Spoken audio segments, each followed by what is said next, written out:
This is John Wayne Murdoch, the Rabbit King, and you're listening or watching or both to Drinkin' at Moe's.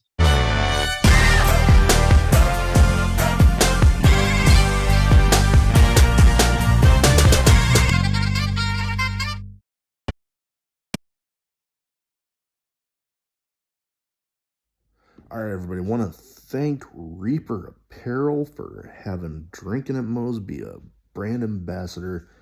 They encourage everybody to break out of that comfort zone, live their best self, which, hey, that's what got me starting the podcast. But they got great clothing, great apparel, t-shirts, hoodies, beanies, hats, all that good stuff. Be sure, link will be in the description, and use the code Drinkin' at Moe's to get 10% off your order. Let's fucking go. All right, everybody, welcome to Drinkin' Moe's. Big Mo here. As always, YouTube, like, subscribe, all that good stuff, because it helps with the pain in the ass algorithm. We're most places you can find podcasts. Today, I have with me, I'm excited. Doesn't really need an introduction, but I'm going to give him one anyways. He is known as the Rabbit King, the Duke of Hardcore, John Wayne Murdoch. How you doing? I'm good. Actually, before I called in, I was doing some rabbit duty, getting the room straightened up. And they never tell you two things about owning a rabbit: how much they shit and how much they shed. And yeah, you just have to find that on your own. But yeah, that's the two things they do: shit and shed. Oh boy, I can imagine. I know a few people that have owned them in the past, and yeah, those little pellets they end up leaving around is crazy. Oh, yeah. The good thing is they're not like, they don't stink. The poop doesn't, so that's a good thing. It's not like dog shit or anything like that. So thank God. Yeah, my wife and I, we got a Great Dane and an English Bulldog, so the dog shit part I know all too well. You can only imagine. But you know what? Since we kind of already got on that, before I get into what I normally have for my first question here, the origins of the Rabbit King. You kind of went over what I can imagine might be part of the story there. I think it was Billy Starks that I had on that kind of told me a little bit of it. Oh God, what did she say? I'd like to hear her reasoning. Yeah. Oh boy, I'd have to go back and even watch the episode. I know. Funny thing with me, I have yet to actually go back and rewatch any of my episodes. I don't know. In the middle of recording, I'm good, but it seems like going back and actually listening to myself talk, I'm like, oh God. I feel that. I just got into. I had one rat. We got a rabbit before the one I got now, and I like the experience. Like, everybody thinks the rabbits are just in cages or they don't do nothing or whatever, but like, you can litter train them. You can free roam them if you want to. Like, there's so much you can do with rabbits. So like, I got one, and then she sadly passed away because at first, like, we were feeding her the wrong kind of food. Like, there's just so much that goes into it. So like, that's why I hate, like, on Easter time, people get all the rabbits and the kids get the rabbits. They really don't know how to take care of it. It's horrible. It's like, you really got to do your research. So in doing all that, like, I started like getting them to do little tricks and like standing up on their hind legs and walking forward a little bit to get a treat and stuff like that. So I was like, I'm the Rabbit King. Like, they love me. So it was just sort of cool. And then like the Tiger King, that second season, or the thing on Netflix. So I was like, okay, fuck it, I'll be the Rabbit King. And I lead more into it because like, it's the year of rabbit. Like, I guess the signs or all that, your birthday month or whatever. So it's like the year of the rabbit. And Japan, it's really big. So I was just like, I'm gonna lean into it. Okay. Hey, nothing wrong with that. Now, the question I normally start off everybody with, more so the first timers, because I don't repeat it with any of my repeat guests. What got you started as a fan, and then what got you decided to make the leap into the business? My dad got me in as a fan. We used to go to like WCW when it would come to Nashville, or WWF and stuff like that, or go to local wrestling where I would see guys like Tommy Rich and Jeff Jarrett and stuff like Tracy Smothers, PG-13. So like just watching all these Southern guys and watching it and seeing how the crowd got into it, I fell in love with it instantly, like we all do. So then, growing up, I always wanted to do it. And just one morning I was watching TV and I seen this like local access TV commercial about training. It was for NWA Main Event. And it was like, come on down if you want to be a wrestler. So like I show up and the rest is history. Oh, all right. Yeah, I love hearing the stories about how people ended up getting into it. And then, boy, especially as of the last few years, you've really been into it. I know when I talk with different guests that I've had on about you, there's been like I've had Alex Colon on, Madman Pondo, and a few others, and we're like, man, the dude is a machine with that schedule he keeps. I mean, you've been places like CZW, Paradigm, Horror Slam, Matt Tremont's promotion, the Hardcore Hustle, H2O, ICW No Holds Barred, Game Changer Wrestling, which I mean, they were just over there in Japan recently, like what, this last weekend, wasn't it? Yep. Been home a couple of days. Been home long enough to shake the jet lag, get back into the routine. I can imagine. I've never actually been to Japan. I've like when I was in the Navy, we were on deployment and we kind of anchored off of Japan, and some people got to go ashore. Unfortunately, I wasn't one of them, but it's always been a country I've wanted to visit. Yeah, I loved it. I ate so much steak. I was putting down 2-pound steaks almost every night. I cannot endorse Mr. Danger's Steakhouse like enough. It's so good. The Danger Soup is great. The people are great. The wrestling is just, they do the way they do things and they look at things and the way they treat it is all coming from such a high level of respect. Like we think like wrestlers are a tradition of like thanking somebody or who you're having to met. You're trusting that other opponent with your life. They thank everybody, like from a guy just making the weapons to your main event star. Everybody's getting thanked in between because it takes everybody to make a show happen, and they get that 100%. More so than anybody I've ever been around. So I enjoy Japan so much.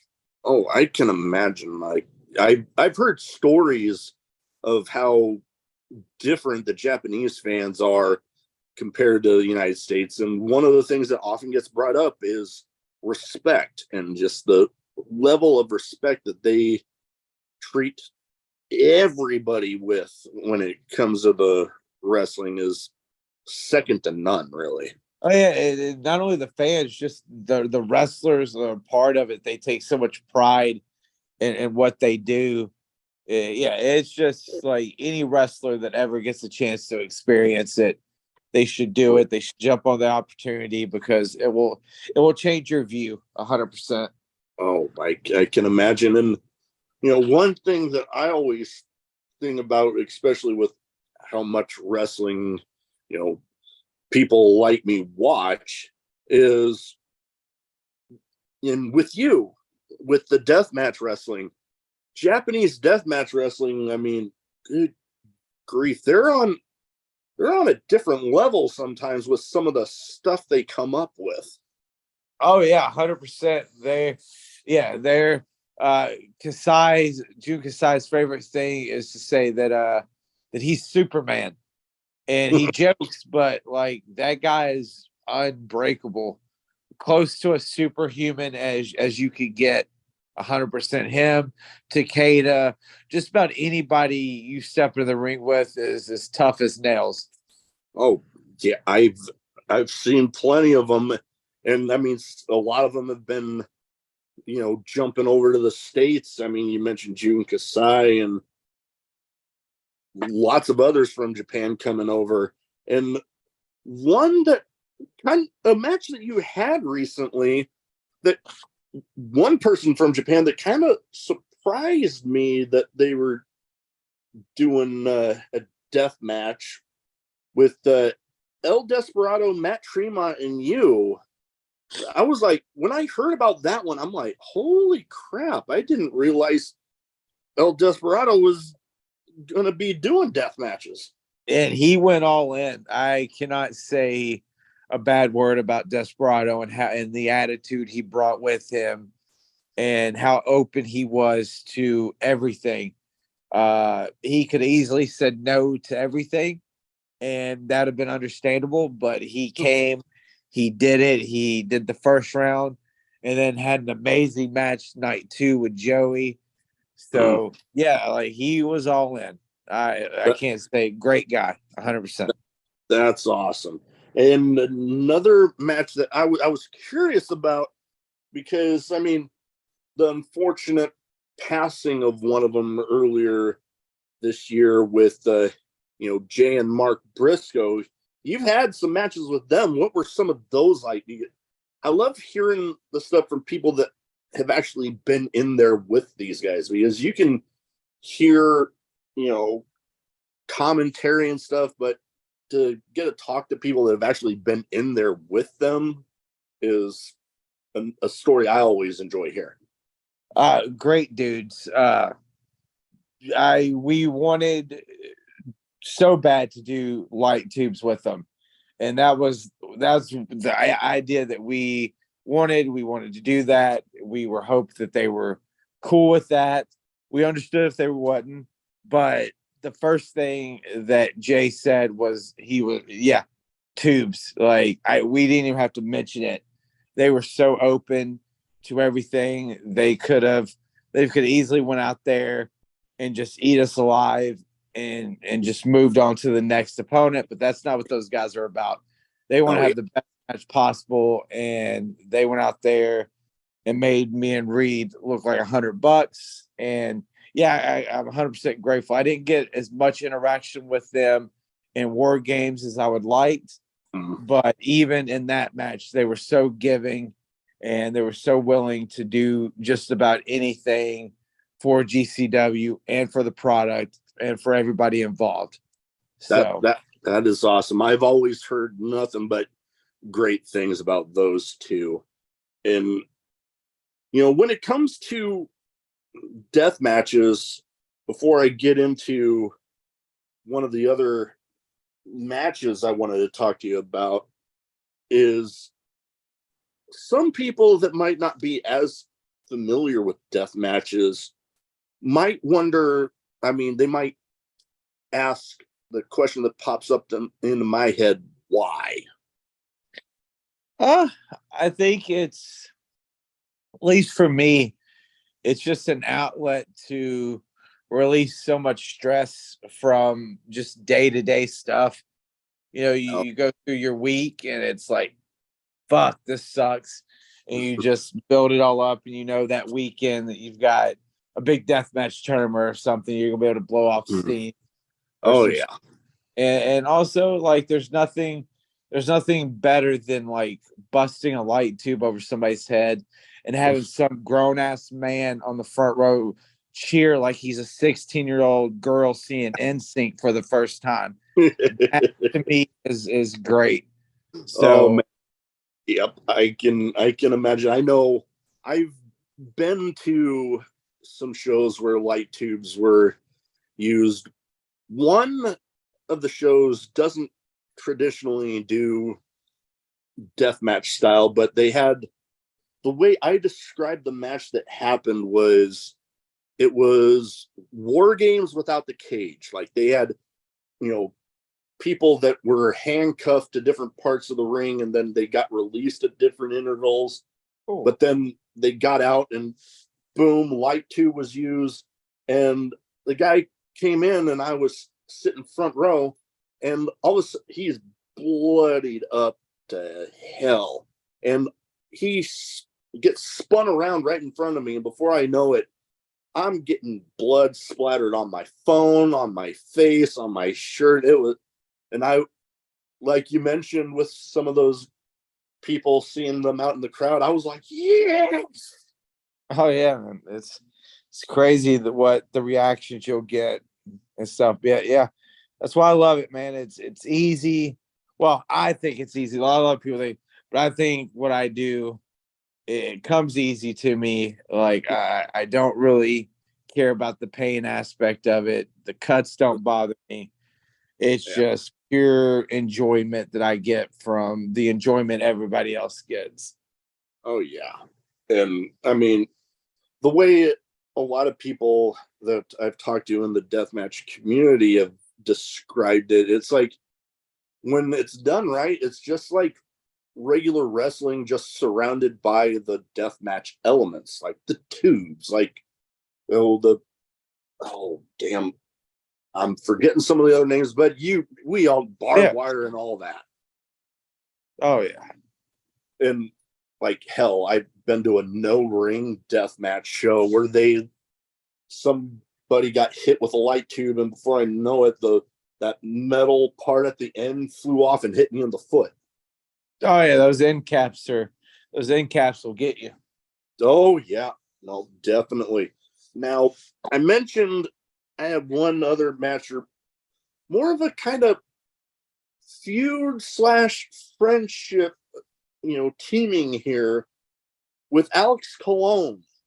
You guys have had a lot of matches against each other, and you've also held the GCW Tag Team Championships together. What was it like, teaming up and facing Alex Colon? That we could sit down one day. We should. Me and Chloe could sit down and probably do about 3 hours on just everything that went into getting the match in the ring the first time, into us tagging and going to Japan as the tag champions and all that. I say it started off rocky. I know a lot of people at the very beginning were trying to stir the pot between me and Cologne. They would take things that were said out of context that he would say, and then come to me with the wrong intentions, trying to stir shit. Yeah. I just to get the match in the ring. So I would go out to the ring in a wrestling setting and say, "Hey, fucker, let's have this match." Like, so we just really needed to sit down together and talk, which we finally did, and it led to the match. A lot of people were hit and miss on the first one due to the finish, due to the end. I personally like all 3 single matches we had. I thought our match at Spring Break was great. I thought the NGI finals was very solid. And tagging with them was great. Like, learning, like, a lot of people give Clone this bad rap for being the angry, like, vet, or he's bitter or whatever, but he's very passionate about how he sees wrestling and how he views death matches. And whether you agree with it or not, he feels that way. So and he cares. He's given his body. He's taking a little bit of a lighter schedule. I know he's working hard as fuck right now in his personal life. I wish him nothing but the best. But yeah, I mean, I have nothing bad to say about Clone. Whether he's with GCW, whether he's not, whether he's with XPW or whatever, I have nothing bad to say about the man at all. Oh, me either. I actually had him on a while back. It kind of starting off the podcast, some of the bigger names I'd reach out to, I would always think kind of, you know what, this might be a long shot, but here it goes. Let's see if it sticks. And when he responded that he'd do it, that was one of my first kind of bigger names. And I'm like, holy crap, this is actually happening. And I actually got some signed ring worn kick pads of his right next to me. I'm working on getting them in something to display them because, I mean, I have my collection back here that my lovely wife got me, the shelving unit back here that I enjoy getting to finally display some of my stuff. And those will be right up there. I have nothing but good things to say about Cologne. And actually, I got this down. I actually have my wrestling buddy I got sent from you a while back. So Nice. that one's up there. I got it kind of positioned right behind my couple of signed Funko Pops I have from like Jason David Frank and stuff. I like those pillow buddies. They were good quality. I like the way they were made, the double sided. Oh yeah, no yeah. When I saw the double sidedness of it before I said I'd go ahead and buy one, I'm like, that is awesome. Oh, like yeah. You see the ones, and you know, more often than not, they're just the single sided ones. But when you get ones like with you, where one side's, you know, cut up and bloody, and then, you know, the other side kind of pre-match sort of thing, it's pretty cool. Oh yeah. Now I have two categories. Well, actually, before we go into the categories, I was just realizing that I had this on my notes here. One thing that kind of surprised me with the schedule that you keep is that I didn't hear as much about you in the running for, it was like independent wrestler of the year for, I think it was Pro Wrestling Illustrated or one of those end of the year awards. I'm like, with the schedule John Wayne Murdoch keeps, I would think he would sure as hell be in the damn running for that. I think a lot of times what gets me is I do stay busy so much. I don't ever go away enough to be missed. And if you're doing it, they sort of go, if you're always going to be there, you're out of people's minds because they never have to wonder if you're going to be there. You're just always there. So, like, I think if I just maybe pulled back and made the death matches I did do bigger, then they would catch wind. But if you're just constantly doing death matches, you're just doing so much that you're burying what you're doing with the work on top of it. You just keep doing more and more and more, and so a lot of it just gets lost in the shuffle in the shuffle. Oh, I can understand that. And, you know, with somebody that's accomplished as much as you have and keeping the schedule that you do, what sort of goals do you have that might be left? Not many, not much is left at this point. I wanted to go to Japan. I did that twice now. Hopefully going back on a third trip. I've went to England twice. I've wrestled everybody that's been on my list, from Jun Kasai to Takeda, Drew Parker, like anybody that's been number one or anybody that's even been in the top 5 deathmatch wrestlers, I've been in the ring with. So yeah, now it's just to keep doing it and just keep I want to keep going to Japan. I want to go to Japan, stay for a month or two, and just keep doing and actually live there for a little bit. But one of those classic tours that you hear people talking about that lasts like a month or so. Oh yeah. And now just give back. Like I want to start like I've done for Casey and helping her and helping guys like Akira and Neil and Dale Patrick's. Like I just want to continue to do that. I want to pass what I've learned to others and help them because you know the reality is guys like me, Tremont, Eric Ryan, Alex Cologne, so many guys are on our last runs that who's left. Like, so we got to get guys like Brandon Kirk is stepping up, and he's going to be somebody that once we're all done that we can rely on. But Brandon Kirk's went hard for the last 5 years or whatever. So what's left in his tank? So it's just think about what's coming up and the group of guys is going to have to take over once we're all done. Gotcha. Now, I have two categories that I kind of round stuff off with here. First one's a bit of a name game where I name off some people that you've shared a ring with or at least shared a locker room with, and you give me, as soon as you hear their name, you give me some quick thoughts on the person. Okay. First one, a guy that I admit when I see him on TV, I'm like, holy crap, this guy's nuts. But I've heard some pretty good things about him before. But the one and only Schlack. Oh, insane. Fucking insane. I love Schlack so much. I know I'm only supposed to give quick little comments, but there's not a better dude. I know he gets a lot of shit. I know supposedly we're on opposite sides and there's a war between XPW and ICW. Fuck all that. Schlack's great. Nothing but love for Schlack, but he's fucking insane.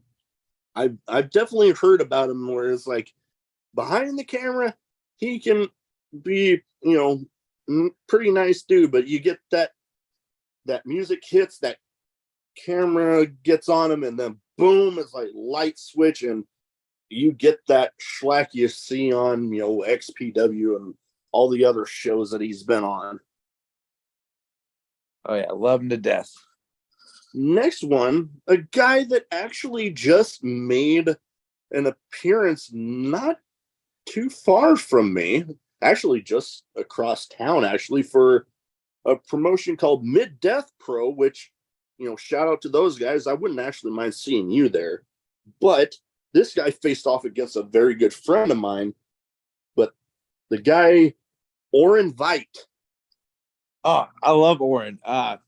Hey, you're gonna hear that a lot. I love everybody. But no, Oren's great, passionate, dedicated, doesn't get the credit that he deserves. And I hope one day that he stays with it long enough to get the flowers he deserves. But I can say underrated would be. I would tend to agree with you there. Next up, a guy that I've actually talked with about possibly coming on the show, but getting stuff nailed down has been whatever. But a guy that I'm actually a pretty big fan of, Akira. Willing to do what it takes. He literally, the first time I ever met him or heard his name, he was pitched to me by another guy for a Mexico trip to NGX, and we needed another person to fill the car in. I was like, okay, we'll take him. He went. He was willing to bleed. Family, Akira's family. Awesome. Next up, a guy that I have yet to see live in person, but every time I see even the music hit and the way the crowd reacts, my immediate thought is, I want to be there. Nick fucking Gage. Such a mentor. Somebody that will pump you up when you need it. It's been great having him in a more backstage role and not as much as a competitor, because he's back there. He watches the matches. And he's always there at the curtain when it's a big death match to pump you up, to fucking slap you on the chest and tell you to go out there and fucking kill it. But yeah, a mentor.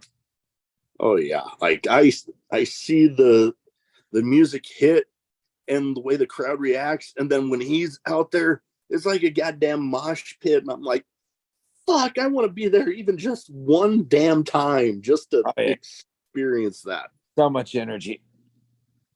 Like, man, you mentioned how he pumps you guys up in the back, but it's like, as a fan watching it, it's like, holy shit, he's pumping me up for this damn match to get started.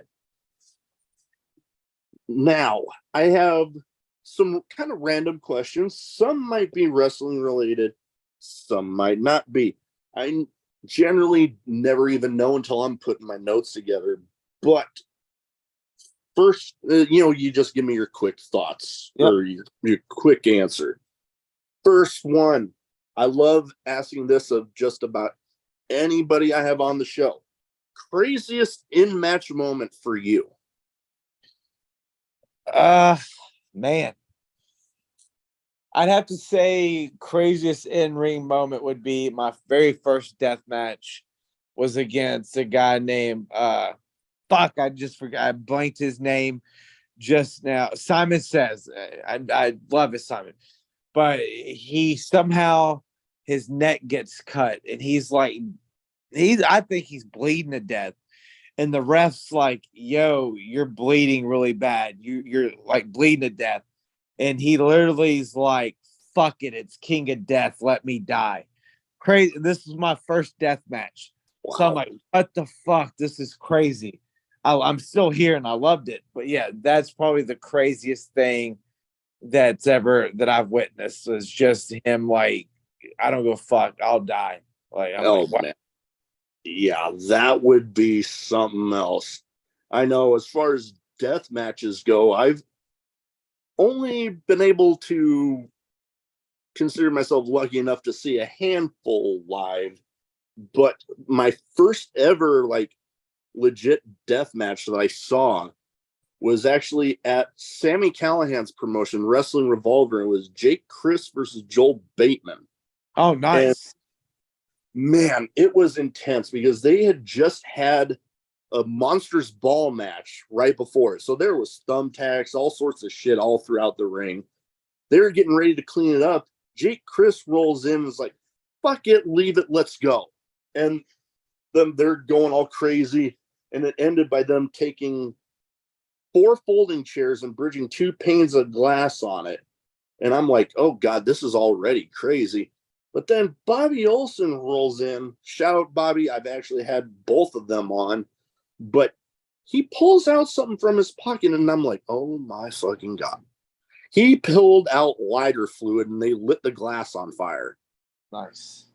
It was, and me around the people I normally watch wrestling with would probably think I was nuts, but me and the Revolver crowd, we were all like, holy shit, this is awesome.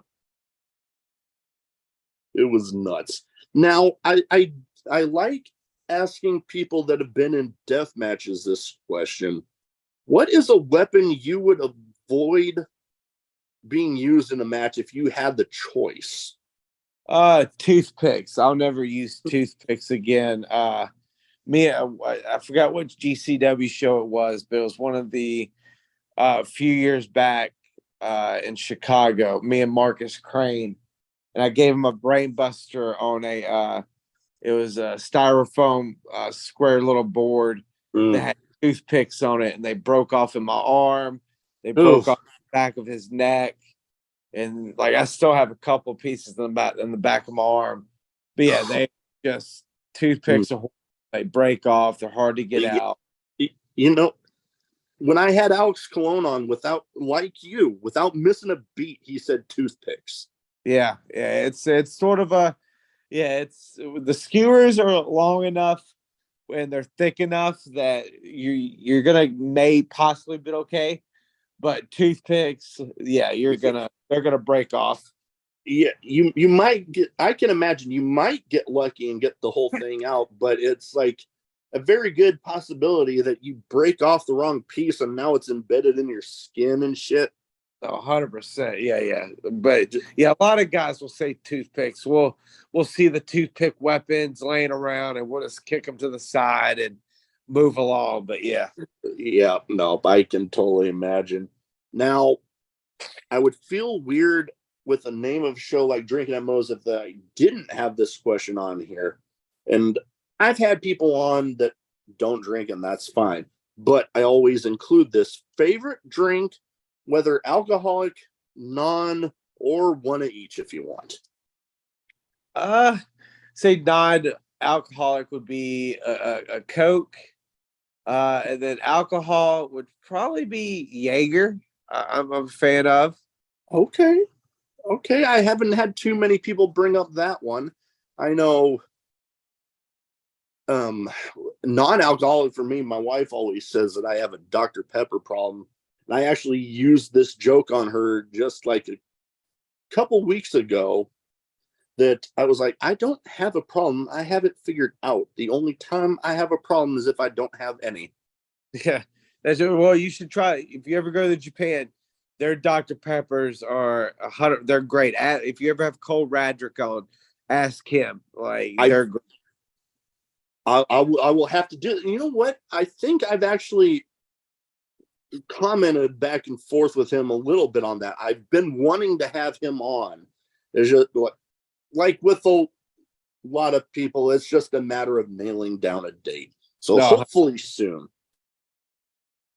But alcohol, I'm more of a beer guy, but I do have a couple bottles of both. It's a Casamigos and Terramana. The tequila is owned by either George Clooney or The Rock. And I'm telling you, those, if you put them in like a margarita, you better only be having like maybe two of them, because any more than that, that shit's dangerous, because you can barely tell there's any damn alcohol in it, no matter how much you put in. yeah, that's not good. Definitely. Now, we went over talking about being the rabbit king, rabbit probably being one of your favorite animals. What would you say is another favorite animal of yours besides a rabbit? Guinea pigs. I have two of them. Yeah. And Okay. again, they're trainable. They say you can litter box train them, and I've got mine using the litter box, but they still pee on their pads and stuff, so they're not fully Mm. there. But yeah, I love guinea pigs. They get so much energy, and yeah, rabbits and That's guinea. okay. Okay, nothing wrong with that. I think I've actually seen some posts on either Twitter somewhere where there was a picture of you with one of your guinea pigs. So I have a soft spot for guinea pigs. I remember growing up that you know schools, sometimes you'd have a class pet. More than once we had guinea pigs. So Oh, I have a somewhat soft spot for guinea pigs myself. they're great animals. Definitely. Now, last but not least, best advice for anybody wanting to get into wrestling.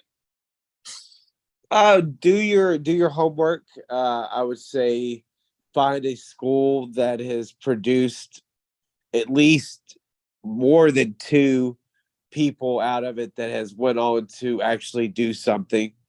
I'm not saying they have to be signed on a contract or make millions of dollars, but at least people that are traveling and getting out there, and that you can ask for advice, and that once you finish training, you can have people that can tell you the ropes about the road and in different places and how to handle yourself, Yeah. because so much of it is the wrestling training, but a lot of it is how you handle the locker room and how Mm, you handle yourself and how you do business and being on social media, especially now.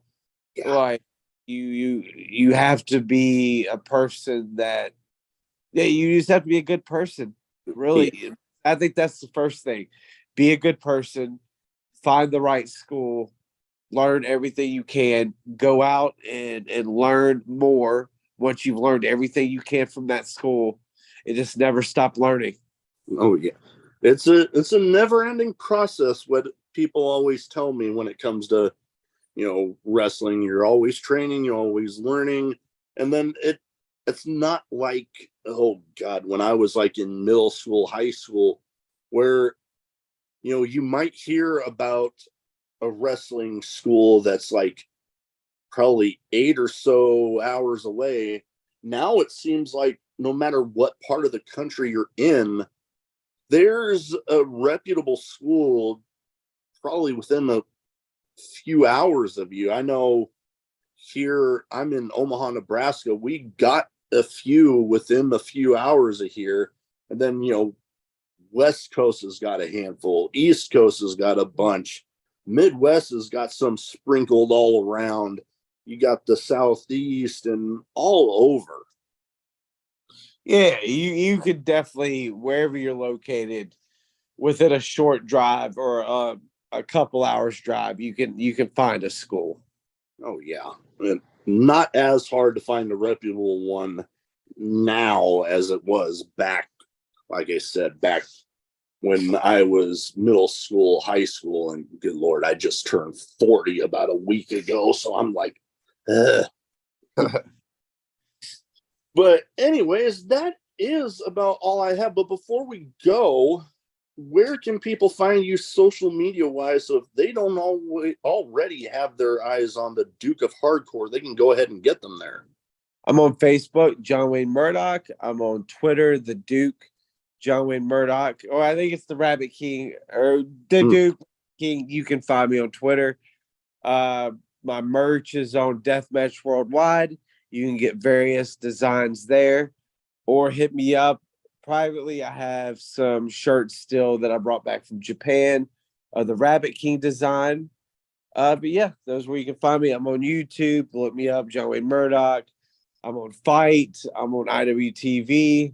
Just type in the name of your favorite match and it should pop up. Nice. We will get all of that in the description. And like I said, that is about all I have. I want to thank you for taking the time to talk to me tonight. And best of luck out there keeping up that busy schedule that you keep. Oh, thank you. It's a battle, like Tracy said, but this is what I signed up for. All right.